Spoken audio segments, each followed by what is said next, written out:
അപ്പോൾ ഗൈസ് എല്ലാവർക്കും നമസ്കാരം. ഇന്നത്തെ പരിപാടി എന്ന് പറയുന്നത് എന്നു പറഞ്ഞു കഴിഞ്ഞാൽ അത്തിപ്പഴം നമ്മൾ മുറിച്ച് തിന്നാൻ പോകണം. അതിന് നമ്മൾ അത്തിപ്പഴത്തിൻ്റെ മരത്തിലോട്ടങ്ങ് ചെന്നിട്ടുണ്ട്. പഴുത്തതൊക്കെ ഞാൻ പിടിച്ച് കണ്ടുപിടിക്കാൻ എടുക്കാൻ പോകണം.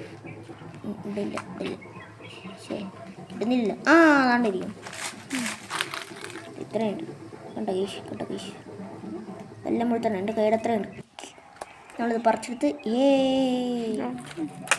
തട്ടിയൊക്കെ നോക്കട്ടെ ഇതിലുണ്ടോ എത്തും. ഞാൻ ആദ്യമായിട്ടാണ് കഴിക്കുന്നത്. കാരണം അതെനിക്കൊന്നും അറിയില്ല ഇതിൻ്റെ തൊല്ലുണ്ടോ എന്നൊക്കെ. അപ്പോൾ ഗൈസ് ഈ അത്തിപ്പഴം നമുക്ക് പൊളിച്ചെടുക്കാം. പക്ഷേ വന്നിട്ടുണ്ട്. അങ്ങനെയല്ലേ ഇവിടെ നിന്ന് തിന്നണേന്നൊക്കെ തോന്നുന്നു. ഇന്ന് പൊളിച്ചിട്ട് നോക്കാം.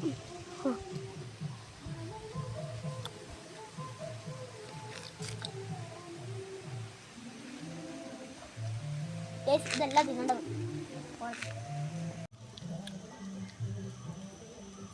അപ്പോൾ ഗൈസ് അമ്മ ഇത് തന്നെയാണെന്ന് പറഞ്ഞു. കളഞ്ഞ സാധനം തന്നെയാണെന്ന് അമ്മ പറഞ്ഞു. ഇത് തന്നെയാണ് ഗൈസ്. ഇവിടെ നോക്കട്ടെ.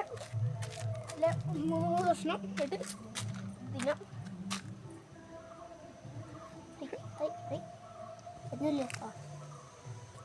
ഇത് തന്നെ ഗൈസ്. അപ്പോൾ അടുത്ത വീഡിയോയിൽ കാണാം ഗൈസ്.